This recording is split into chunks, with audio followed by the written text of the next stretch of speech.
And we are live. And by live, I mean we're pre-recording this so we can edit it down later in case we make any mistakes, which we, of course, won't do because we're joined today from the lovely guys at SyncDog, Brian Egenrieder and Ted Bienkowski. Thanks so much for making time, guys. This is fantastic. I'm really excited that this is a new partnership we have that we can talk about with you guys. It's a little bit of management, it's a little bit of security, it's a little bit of threat defense, a little bit of everything. Not all things, but a lot of things you guys definitely need to be aware of, especially going into a mainly digital world that's going to get even more digital and have even more problems with data getting taken and stolen and all those nefarious things. But before we get started, we're going to do an introduction. I work with Brian, I work with Ted on a regular basis, but those guys and girls watching and listening might not know who you guys are. So Ted, over to you first, sir. Do an intro for yourself, and then we'll head over to Brian and we'll kick this thing off. Yeah, Ted? Thanks. We appreciate it. So Ted Bienkowski, I'm a senior sales manager here at SyncDog. I work directly for Brian Egenrieder. And I'm Brian Egenrieder. Thanks for having us, Reid, first and foremost. But I'm the Chief Revenue Officer here at SyncDog, which means I pretty much handle everything customer-facing and revenue-generating across the world. Awesome. Across the world. You're a very important person. Thank you for making time for us. I pretend I am. So I know that, so we're going to start with MDM. You guys are not just MDM. I want to be very clear about that at the top, but you have a very unique approach to MDM, specifically around the setup and the management of it and the ease of use, but there are also many other things we'll get into, specifically like CMMC, amongst others. But I wanted to talk at the very top because it's one of the things that happens all the time, and my dog's barking in the background because even he's excited to know about this, is that MDM is not security. And I say this to people constantly, all the time, constantly. It is not security. It's not security. It's not security. There might be a security element to it, but it's not security. It's not mobile device security, MDS, it's mobile device management. I really want to hit on this. Can you guys give us a little bit of background about how this got swept into the world of security and what you guys are doing to actually address security concerns? Sure, I'll take that one, Ted, to keep us from overlapping. Yeah, it's a great point, Reid, because just like you said, MDM literally means mobile device management, and from the very onset, it was really designed for inventorying devices, making sure you know who's assigned to each device, and some other factors in there. And when they leave the company, you can re-provision the device, take it back, reassign it to somebody else. They threw in some password protection. They threw in some whitelisting, blacklisting of apps, and then a device wipe type of capabilities to offer some security, like you said. But if you just look at the constantly progressing threats that are out there, it's funny, MDM really hasn't changed. What they do is they keep bolting on additional tools. As data started being a little bit of concern, they threw in some mobile content management capabilities. Then they threw in some identification, authentication type, another app that combines with MDM. And then mobile threat defense, and they combine that, and then mobile application management. And suddenly, to really protect your data on the devices, you have 5-6 different vendors, different solutions you have to work with to do it. Mm-hmm. And that's what SyncDog's trying to do, is change that whole game, kind of being a next generation approach, which is, let's simplify this. Let's look at the data primarily. The device is always important, but it's the data you're trying to protect. So our whole vision is, let's encrypt and protect that work-related data, keep it completely separate from the personal data and apps on a given device, which means employees are only carrying one device. It can be corporate issued or personally owned, but it's one device, nice clear separation of work and personal data. The work data is completely controlled by the IT and administrative staff, but personal data is all your own. It can't be touched and won't be seen. So nice set of privacy that goes with it. Yeah, and now my neighbor's dog is barking, so even this dog wants to know about this. Mine's in the office, so she might pop up here if she hears. I know. Carl's always trying. My dog Carl is always trying to make an appearance in this. He hasn't yet, but one of these days.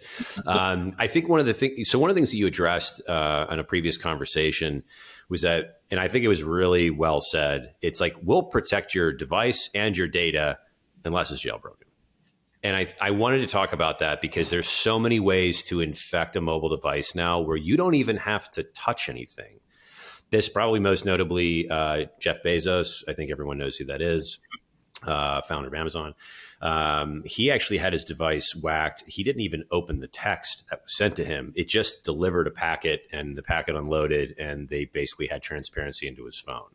That's a kind of crazy thing. It really is. Yeah. So I wanted to talk about that a little bit. Like, you have a unique model that fixes this vulnerability. It is. And I apologize, Ted, but I'm going to take this one too, because I'm passionate about this one too. We kind of laugh in the industry that, you hear this term zero trust being thrown out all over the place. And in our industry in particular, most of the vendors in the space are like, we're zero trust this, we're zero trust that. But always has an asterisk behind it. It's we're zero trust right up until we have to deal with a rooted or jailbroken device. And then it's kind of hey, we have to wash our hands of that because we no longer have any control. With SyncDog, again, the way we're set up and designed, we are truly zero trust. If it's a rooted or jailbroken device, we can still detect that. We can shut down the system, but we're going to protect it even if it is. And like you said, some of these newer attacks, these zero-click type of attacks, you don't have to click on a link or open a site or anything like that. It basically, behind the scenes, does a non-persistent jailbreak of your device, gets in, accesses the key store, which is almost where every other vendor in the space stores their crypto keys, and suddenly they have access to every bit of data and apps on your device. SyncDog is one of the few out there, if not the only one out there, that really protects. Even if the crypto or the key store is attacked, we're still going to protect your data, and they're not getting into our environment. So we're really proud of that factor. Yeah, that's a big deal. I know in my previous lives in the corporate world, I've seen some pretty wild hacking attempts, and like, I know everyone's like, oh, iOS is, you can't hack it, but I've seen some pretty simplistic things where, all of a sudden you're on the wrong network, or you click on or my favorite was the, I don't have a Costco membership. I might be like the only person on the planet that doesn't have one. But I get text on my phone that's like, hey, you overpaid at Costco, click here for your refund. Like, how many people is that applicable to? Whether work or personal, just these little smishing attacks, and all of a sudden you're basically toast. That information's gone, or you've basically sideloaded something onto your iOS device, and now that keychain is exposed, and all those passwords, and nobody reuses passwords, right? Like, everything's unique. I think everyone, right? Is that the case? Oh, yeah. No, of course not. Yeah, definitely not me. I'll tell you that. Yeah, definitely. I definitely don't use password 123 for anything. So I feel like, it's an easy, like, once you get exploited once, you really find out very quickly you have a lot of problems. You guys also have a really unique setup that I wanted to talk about. It's very simplistic. It doesn't really require a ton of effort or intervention on either the user or the person that's setting it up. Can we just get into the setup piece of this? Because again, like, deploying this is, it could be the best product in the world, but if it's a nightmare to deploy, I feel like that's a immediate, door closed. Yeah, do you want me to take that one, Brian? Sure. Yeah, sure. So it's, simplicity is what it's all about, right? And protecting the data on the device. But as far as setup is concerned, it's a simple QR code. Scan the QR code. You download the app, provision on your device, and you're off and running. So not a lot of overhead from IT at all. And again, it's a single download for one app. And then once you open that app, it provides you a host of other apps within that container. So it's email, calendar, contact, secure browser, in addition to some other applications that could be available, whatever the admin allows you to have. But simplicity is what it's all about. It's not multiple apps you're downloading, trying to provision all these different apps. It's one single solitary app that downloads that gives you a host of all this other information, and really helps not only the security, but also the productivity of the users as well. Because you don't really have to restrict anybody now, because everything's secure and encrypted. Right. And it's separate from everything else on the device. So all your personal information is totally separate from your work information. They don't cross at all. So again, with the ease of installing it and using it, in addition to the productivity that it gives to all those people who are out in the field who are leveraging that corporate data on your mobile device, it really empowers the end user. Yeah. And Reid, if you don't mind, there's a whole nother component too, which is pretty compelling. What Ted was highlighting is the ease of use from the end user perspective. But if you look up at the setup and the administrative of it, you look at the IT component of it, or the administrative component of it, that's often a really big burden when it comes to, setting up the different roles and entitlements and policies you want different people within your organization to have. Most of MDM tools out there, most of the kind of the older approach, are set up in, or at least built of the mindset it's almost a one size fits all, which we all know is never the case. Your executive team is undoubtedly going to have a different, need of access to certain data and different, types of use cases that won't apply to even middle management or your sales and services team who are often outside the office. With SyncDog, we have this hierarchical approach where, it's not uncommon for an organization to maybe have 150 different type of policies that, you want people to only be able to access the email from certain times of day, certain locations. You want some people to be able to use a camera and not use a camera. And it just goes on and on of little things that you want to tweak. And almost every other solution on the market, anytime you want to say, okay, the executive team's needs are going to be different than mid-level management, you have to go and recreate all 150 of those policies. With SyncDog, it's you set up your organizational policies and your executive team might have 4 different than middle level management. You just adjust those. You create a new organization, adjust those 4. They supersede the other ones, mid-level management. So we've taken what, in our competition usually takes days, weeks, and sometimes months, and brought it down to minutes to hours, depending on the size of the organization. So we take great pride in the end user simplicity as well as the administrative simplicity of it. Yeah, that time to deployment is so crucial. I've been in purgatory on several deployments in the past where it's like you're 6 months in and you're like, is this still a thing that we're doing? Oh my God. I did want to talk about, and I kind of referenced it at the top, but Ted, you talked about the containerization. I just want to hit on a couple of just key things too. This is, yes, there's threat defense. We can get into that a little bit more. I'll talk about like Pegasus and, what is the other one? Predator or Necronomicon or whatever the new one is. So we've got that. And then we've got, you guys have a private app store. So this threat defense, private app store, containerization, MDM, am I hitting all those pillars? I just want to make sure we're addressing the major points of the product before we go through it. Yeah. Yep. Yeah. We have an application framework to be able to ingest some native and hybrid apps. If you have any of those built for your organization, we can pull that right into our Trusted Mobile Workspace, which is our containerization solution. So that's another component too. Okay, awesome. Well, before we go on though, because I do want to talk about the threat defense piece of this, I had a note in here that I wanted to add about eSIM. This is a big deal. I know we're starting to explore more on the eSIM from an activation perspective with some of our partners and their end user accounts. But can you guys talk about what? And you kind of have a benefit because there's been so many other MDMs out there for so long.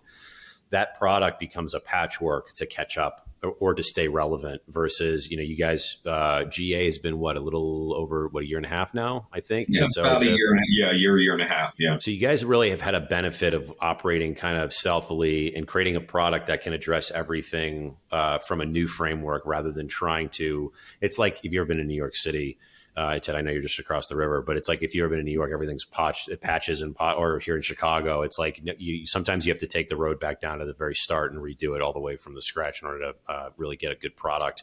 But can we talk a little bit about eSIM? Because that's something that's popping up, and you guys have the ability to address eSIM and the vulnerabilities that exist with a rollout or a deployment in that kind of a mobile environment. Well, it's interesting because the reason to use an eSIM is to have multiple phone numbers or multiple reaching or contact points on a given device. Mm-hmm. We always say for the most part, no one wants to carry 2 devices out there. There are exceptions to that rule. People in customer service who just want to be able to shut off work and not worry about somebody calling them, and then some people that just, might be being targeted by, some creepy people out there. So there's definitely these off cases of where, no, I need 2 phone numbers. Don't want to carry 2 devices, but I need 2 phone numbers. And now with eSIMs, that's really kind of streamlining that whole need. But then that same problem comes into, to your work email and personal email, work apps and personal apps. So the combination of eSIMs along with a solution like ours that you can separate work and personal on a given device, you can have 2 phone numbers on a given device, and suddenly it's a kind of a no-brainer out there to use a technology like ours in conjunction with eSIMs to just go to market and just address almost every single use case of what people might need to really do their work and live their lives, with one mobile device in hand. Yeah. And we're going to talk about that too. We got a whole segment coming up about personal use of these devices, but I wanted to talk about the threat defense piece of this. Mobile threat defense is very crucial. It's not just about securing, or I should say, managing the device itself, but it's also managing the data that's on that. So can you guys give us a little bit, without discussing too much of the secret sauce, like what is mobile threat defense for you guys, and how is that applicable to SyncDog? Yeah, so with mobile threat defense, if you don't mind, Brian, No.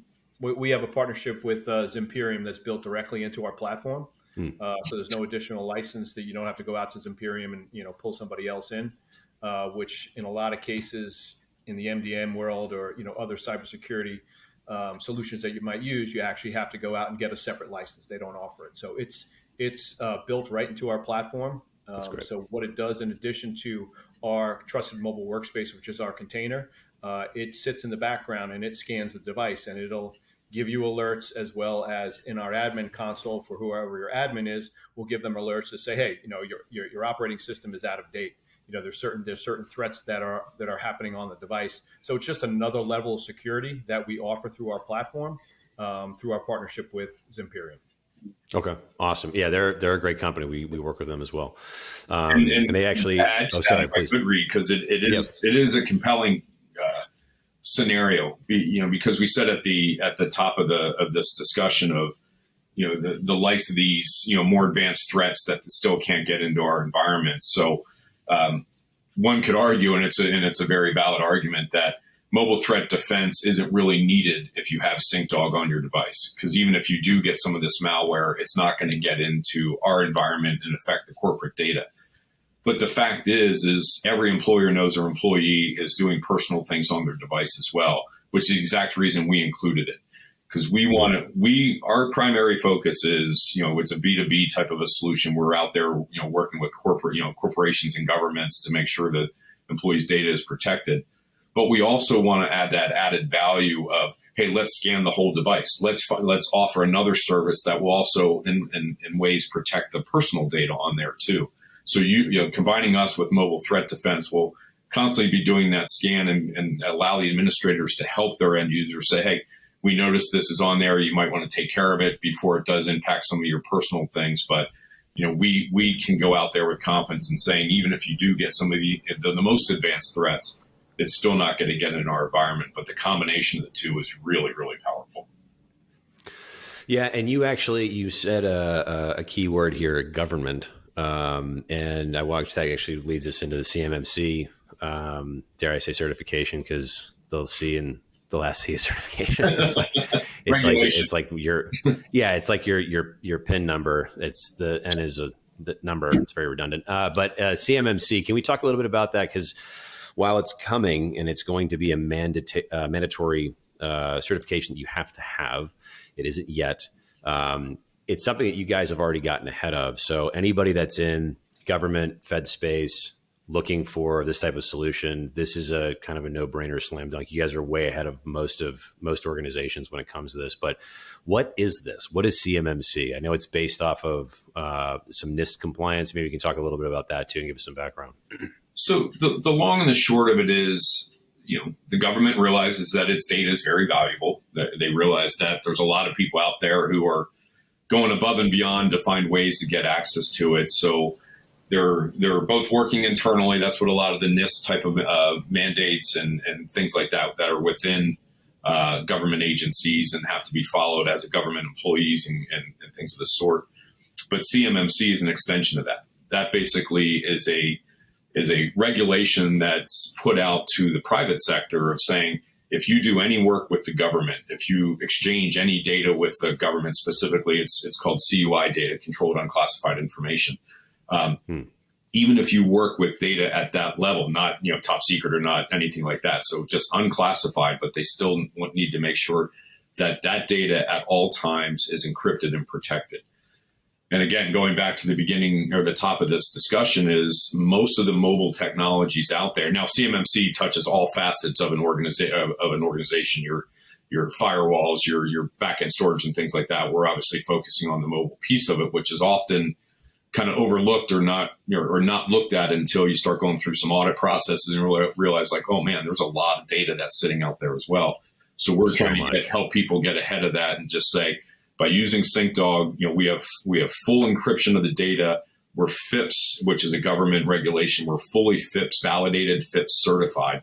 you'll see a lot of people out there that they'll say they're FIPS compliant, which means they believe they could be certified but haven't gone through. We've actually gone through all the steps. And one of the mandates of CMMC is you have to have full FIPS certification and encryption. So we're basically going to touch everything outside the firewall on these mobile devices and make sure that that data is encrypted on your mobile devices to coincide with all your work you're doing with things behind the firewall.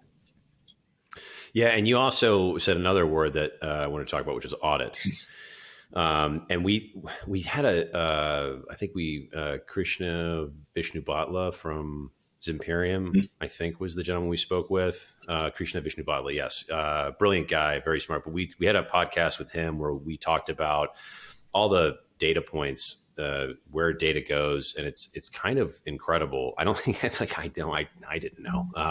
It was very new to me, but it's like where all this stuff, like the amount of data that's coming back and forth, where it's going, what's hitting servers, connections that are not encrypted in any capacity whatsoever that can very easily be, data can be stolen from. Can you talk a little bit about the audit trail? Like when this happens, I think it's important for people to know, what does that look like? And what are some of the things that are revealed in an audit? Yeah, I think, it's sort of arduous from, talking to some clients that I've spoken with, goes over 5, 6, 7, 8 week period, whatever it may be. And it really runs the gamut through their whole system, right? So they want to see where's the data start. And then all, like you were saying, all the places it touches, right? All those servers and, the laptops and the desktops and things of that nature. Where does it touch, and is it secure, and is it protected? Right? Is it encrypted? And during that audit process, and a lot of times they say, okay, well, it's secure up to this point. So this is where you have to do your work, right? This is where you have to secure the data, because from here to here, it's good. But once it leaves here, now it's unencrypted again. Right. What a lot of people are finding too is, to Brian's point, oh, I didn't realize the data on my mobile device needed to be encrypted or wasn't encrypted, right? Because we have MDM. Well, again, MDM is protecting your device. It's not protecting your data. Right. It's going to enforce the passwords and things of that nature. So you really need to take that next step. And if you're allowing any type of corporate or government data to be passed back and forth on a mobile device, you need SyncDog, because they require containerization. Right. And to that point, I know we talked a little bit before about the day-to-day usage of these devices, whether it's, somebody giving you a device or as your own personal phone. I want to talk about the TikTok. This is a thing that I know we talked about this a little bit offline. This application has more monthly users. Was it monthly active users, the MAU, whatever I think is the acronym, or active monthly users. I can't remember what, it doesn't matter, but they have more active users per month than both Facebook and Instagram combined, which is both basically Meta. But the amount of, and actually, Ted, you sent me an email because you and I were talking about this offline, where they kind of broke down the source code, and they're like, there's no reason for the amount of data that this thing is piping out to exist. Like this application works without the need for any of this information, this personal information, which also leads into like GDPR and some of the other requirements I wanted to talk about with like CCP. But when it comes to like a person using their device on a daily basis, I don't think everybody is aware of how incredibly vulnerable your everyday, device is for something like a TikTok, which is wildly popular and basically piping information back to the CCP, was just coming to find out. So it's really wild how the vulnerabilities are right in front of us, but sometimes we just don't pay attention to it. Yeah, in a lot of cases, you go through, and when you sign up for the app, you're like, okay, your terms of service, yeah, sure, I agree with them, Sure. And you go. So Brian just did a blog on, because we were listening to a Joe Rogan podcast, and he sort of dove into, the terms when you sign up for TikTok, and basically what you're agreeing to and what you're allowing them to access. You're basically telling them it's okay. You can take a look at all my applications, everything on my device, file names, pictures, you basically allow them to do that when you say, okay, yes, I want to sign up for TikTok. I think you actually give them that your user, they're allowed to access your usernames of every app on your device is one that just baffled me. And the file your names. Point, why would you ever need that? Pictures. So it's pretty wild.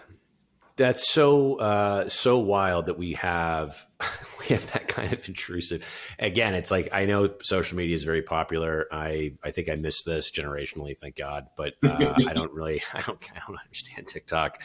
But they have a grip on a lot of people's attention and the attention economy. There's a lot of money to be made on it. But again, like that, it's one thing for personal. But go back to my comment I made earlier about, everybody having, great password hygiene and never reusing a password. Or never reusing a username. If you get it for one app, if you can find one vulnerability in one app and start to build a database of what those passwords are, you could easily start to take people's stuff as far as their login, their credentials, and start to monitor other things that you probably shouldn't be monitoring. And just their behavior. Yeah. Yeah, I know. That was one of the things that we talked about. It's like the manipulation that happens in social media versus like, what is on the digital world. What do we think is real versus what actually is? This was like actually part of the thing that came out with Elon Musk trying to buy Twitter, was that the amount of fake accounts were significantly higher on Twitter than were originally published, which the implications are really quite vast over that. Not to beat up on Twitter, but I think here's an interesting point though, because it almost sums up our market perfectly. You look at what's happening with TikTok and what you're allowing them access to, and your MDM passwords, your password protection, that make you change it every 3 months has zero impact on that. TikTok's you already granted them access, so they're already behind the scenes of it. You're already past your password on your device when you're using TikTok. So that serves no purpose whatsoever. The only thing that can thwart it, and this is how MDM works in a lot, is your organization can basically say you're not allowed to use TikTok on your device. So it's one of these where the only way to be secure is to stop your users from doing things that they normally do. So it's that old adage, as security goes up, productivity and usage goes down, or as usage goes up, security goes down. So we're obviously trying to change that game, but it's what makes me almost laugh at how comfortable everybody is with MDM, as their security solution. When if it's a corporate owned device with MDM, that doesn't, people are putting TikTok on those all the time, and your MDM is doing nothing to protect you. Personal devices, how can you really say that I'm not going to allow you to have TikTok on your personal device?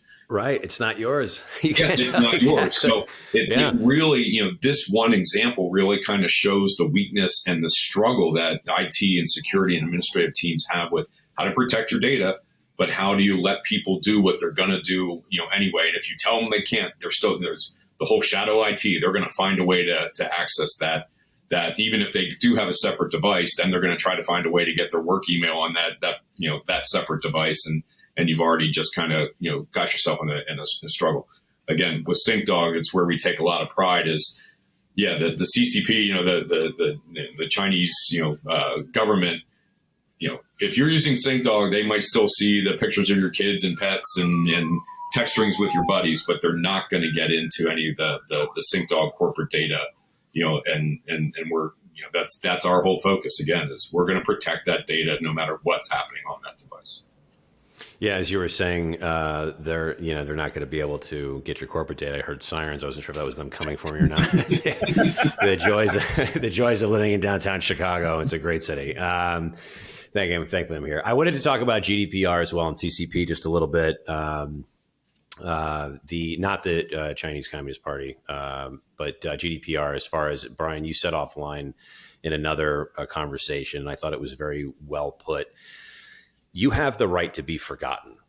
And that from when it comes to like your data, where you go, and we talk about this, I think ad nauseum when we were doing some stuff in K-12 because of everything's digital now. And so it's like when a student leaves, when they graduate, like why is that data being held by companies that shouldn't? It's a child's data. That's their information. It's their likes. It's the things that their dislikes, their communications with their friends. Like that shouldn't be stored and aggregated for somebody to be able to, monitor behavior or conversations with, especially after they leave. So yeah, well, yeah, especially if you're still a minor, right? I mean, my God. But from a perspective of GDPR, I think this is and yet another reason that you guys have kind of gone above and beyond from this perspective of like what happens to your data when you leave an organization. Can you talk a little bit about GDPR and the compliance around that? I'll take this, Ted. Yeah, I mean, GDPR was one of the first that came out, but you have CCPA, the California Consumer Privacy Act. I think Nevada has a, basically a data security and privacy. Massachusetts, I think, now has one. Saudi Arabia has one called SAMA. You're starting to see, and CMMC is in a sense also a data encryption and privacy, regulation. So you're seeing it happen across all markets, across the whole world. People are just saying, you have to protect the data. You have to protect data that isn't yours. If you're an employee, you have to protect your government data, or your work related data. But in that same 100-degree sense, you have a right to walk away. You have a right to say, I'm no longer associated with this organization, with this, app, with this whatever. And you want that right to be forgotten. You have a right to kind of separate and clear. And that's where, all these privacy and things like that. So that, these clear separations, the encryption of anything work related, or the encryption of things that belong to you that other people are accessing, you have every right to do with whatever you want with that. But, an employee or just an everyday user's personal information, when they no longer want to be associated with whatever you do, they have the right to walk away and know that their data is no longer being stored. So you're seeing this pop up all over already, but it's just going to get more and more. And, and I'd contend the days of even being able to put an MDM profile on somebody's personal device, which happens everywhere. I mean, a lot of people that join companies are signing somewhere, that, hey, they have the right to wipe your device if they need to. Many don't, thank God, but I would say, 90% of employees that use their personal devices for work have already signed something that gives the company the right to wipe it. And that's going to go away. People are wising up, and that's not going to be allowed in the very near future. Yeah, because again, if they wipe it, you lose everything. You lose your personal information and the corporate information. It all goes. Yeah. Yep.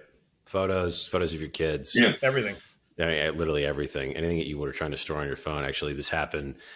My father had a couple of voicemails from my mother before she passed, and those were lost due to a computer hack on his computer, and everything got shut down. It's terrible. Yeah, it's awful. So it's like when you have something that's like a memory like that, or something that you want to keep for yourself for obvious reasons, and that's something like that's gone because this in this case was from a computer hack. But God forbid you have something like that on your device, and the company you work for wiped it, and it's like, what are you doing? Like that's unforgivable, especially in that regard. Not to end on a very serious note there, but I do sincerely appreciate you guys making time for this. That actually brings us to the end of this. I want to just do a quick wrap up and closing comments. Anything that we forgot to talk about? Anything you guys want to go back and mention? Brian, over to you, and then Ted, and we'll get out of your hair. I don't know. I maybe just an easy quick summary of just technologies evolve, technology change. We're just a new generation, next generation disruptor, whatever you want to call our technology, but kind of an elegant new way of doing mobility and protecting data and respecting privacy and making it easy for both the end user and the administrators. And if you ask me, we're severely underpriced, so you get a lot for what we charge. So I'd just love for anybody to come out and take a look at it and trial it and do anything. The more you use it, I think the more you're going to be impressed by it. So we're happy to talk to anybody or show it to anybody, and we love to have further conversations. Awesome, Ted, over to you, sir. Yeah, I appreciate the time, and you appreciate you having us on. The one thing that I would say is kind of what I touched on before is we're going to give you a different level of security and much more security than with the mobile device management solution, but also help with your productivity. So again, it's not your productivity isn't going to decrease because now you're more secure. You're actually going to have access to more information than you did before in a secure and encrypted environment. That's a great point. Yeah, and the reason I'm smirking is because you and I were just talking about this before I started recording, which is our security policies sometimes are really freaking annoying, and they cause like miscommunications because things are getting snagged in spam filters, and you don't get certain notifications because things don't pop up on your phone, all the way down to I stopped getting voicemails on my work phone recently. I found out. I'm like, why am I not getting voicemails? Like, oh, the alert could be a threat. And I'm like, is it? I don't know. I thought it was a good thing. I should know when people call me, leave a message. But no, I sincerely appreciate you guys making time. If you have any questions, comments, or concerns, please do leave them in the comments section below. We can put a link to, actually, we get a link to the blog that Ted mentioned, Brian, that you did. We can put that in the description as well, so you guys can click on that and find it. And like I said, be sure to leave us a comment. If you like this video, let us know what we did right. Let us know what we're not doing right. Let us know what else you guys want to see. We would sincerely like you guys to click like and subscribe. It helps us very much. And it also helps to see more of this type of content. So thank you guys very much for tuning in, regardless of where you did that, either on YouTube or Spotify, either watching or listening, whatever medium you chose. And be sure to check us out for the next episode of Beyond the Device. We'll see you guys on the internet. Bye. Thanks, Reid. Thanks, Everyone. Reid.